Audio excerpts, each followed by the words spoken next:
आज ना किचनमध्ये नाश्ता बनवताना एक गोष्ट जाणवली की हाऊसवाईफ आणि कंटेंट क्रिएटर हे दोन्ही काम एकत्र करणं खरंच सोपं नाही. नमस्कार मंडळी, हाऊसवाईफ टू कंटेंट क्रिएटर या सिरीजमध्ये मी प्राजक्ता पुन्हा एकदा स्वागत करते.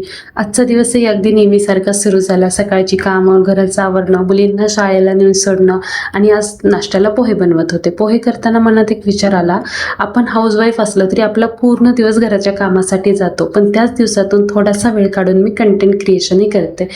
कधी स्वयंपाक करताना एखादी रीलची आयडिया सुचते, कधी घर आवरताना एखादा विषय आठवतो आणि मग वाटतं हे पण शूट करता येईल.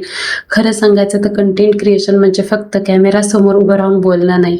आधी आयडिया शोधायची, मग शूट करायचं. किती सारे रिटेक घेते मी, बापरे.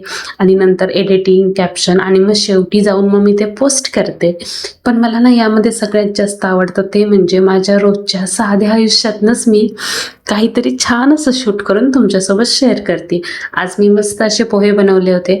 उद्या कदाचित काहीतरी आणखी छान घर बिरावरताना वगैरे असं काहीतरी शूट करेन.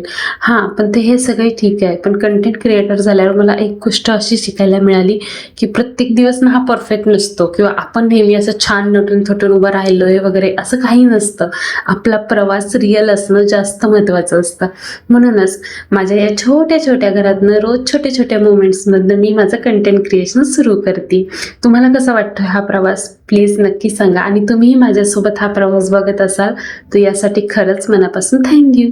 तर चला, आता तर मी मस्त असे पोहे तयार केलेले आहेत. आता मला असं झालं की मी कधी एकदा नाश्ता करते. बाकीचं कंटेंट क्रिएशन मी हे नंतर शेअर करेल. तर चला भेटू उद्याच्या मिनी ब्लॉगमध्ये. आजचा कसा वाटला नक्की सांगा. Bye bye.